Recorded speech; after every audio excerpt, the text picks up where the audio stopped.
नमस्कार दोस्तों, स्वागत है आपका एक बार फिर से डेली ग्लोबल इंटेल में। तो दोस्तों, आज का टॉपिक काफी गर्म है। डोनाल्ड ट्रंप ने एक बार फिर से भारत को ओपन धमकी दे दी है कि अगर हम रशियन ऑयल लेना कंटिन्यू करते हैं तो 500% तक के टैरिफ लग सकते हैं इंडियन एक्सपोर्ट्स पे।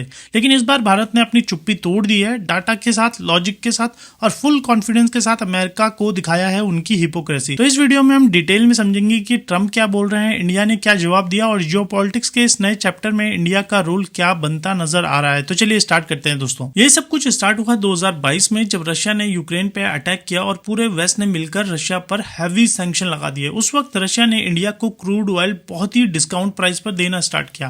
इंडिया ने भी स्मार्ट डिसीजन दिखाया, क्योंकि हमें अपनी ऑयल नीड्स पूरी करनी थी और ऑयल का 85% हम लोग इंपोर्ट ही करते हैं। तो 2000 पहले से रशिया से जो हम ऑयल परचेज करते थे उसका परसेंटेज 0.2% था दोस्तों। लेकिन आज ये फिगर बढ़कर 35 से 40% के बीच पहुंच चुका है। ये रशियन ऑयल जब इंडिया आता है तब इंडियन रिफाइनर से प्रोसेस करके एक्सपोर्ट भी करते थे, मोस्टली यूरोप और यूएस को। वेस्टर्न कंट्रीज ये सब कुछ जानती थी, लेकिन उस टाइम उनको नीड थी तो उस टाइम उन्होंने कुछ नहीं बोला दोस्तों।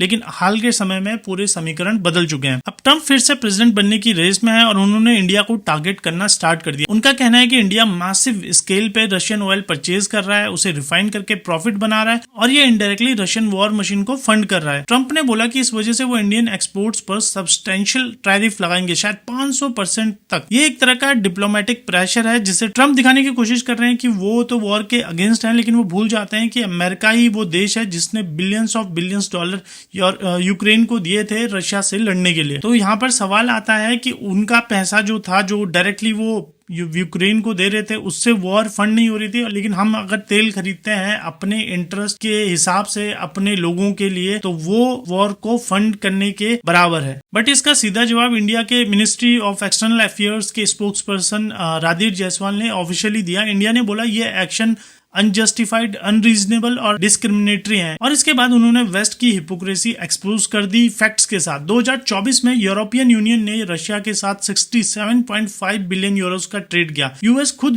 रशियन यूरेनियम और प्लेटिनम इंपोर्ट कर रहा है। एलएनजी इंपोर्ट्स तो रिकॉर्ड हाई पे हैं दोस्तों। तो अगर वेस्ट खुद ट्रेड कर सकता है रशिया के साथ, तो इंडिया को क्यों टारगेट किया जा रहा है? इंडिया ने एक मैच्योर और स्ट्रेटेजिक अप्रोच लिया है दोस्तों। डायरेक्ट रिटेलिएशन नहीं, लेकिन डिप्लोमेटिक एंगेजमेंट यहाँ पे बढ़ाई है, बात करना स्टार्ट कर दिया है। India Indo US trade policy form के थ्रू बात करेगा, डब्ल्यूटीओ डिस्प्यूट मैकेनिज्म यूज करेगा। साथ ही पीएम मोदी ने स्वदेशी फर्स्ट को प्रमोट करना स्टार्ट कर दिया है। लोकल प्रोडक्शन और डोमेस्टिक कंजम्पशन बढ़ाने के लिए अल्टरनेट एक्सपोर्ट डेस्टिनेशन जैसे यूके, ईयू, आसियान, जीसीसी जैसे कंट्रीज आइडेंटिफाई किए गए हैं। ऑयल सोर्सेज भी डाइवर्सिफाई किए जा रहे हैं दोस्तों, ताकि हम सिर्फ एक सोर्स पर डिपेंडेंट ना रहें। तो दोस्तों, यहाँ पर इंडिया क्लियरली कह रहा है कि हम किसी के प्रेशर में नहीं आएंगे, स्ट्रेटेजिक ऑटोनॉमी मेंटेन करके रखेंगे। रशिया हो, यूएस हो या ईयू, सबके साथ रिलेशन बैलेंस में ही रखेंगे। इंडिया चाहता है मल्टी अलाइंड फॉरेन पॉलिसी, जहां सबके साथ रिलेशन हो लेकिन अपने नेशनल इंटरेस्ट के बेसिस पर। हम एंटी यूएस नहीं है, लेकिन रिस्पेक्ट दोनों तरफ से होनी चाहिए।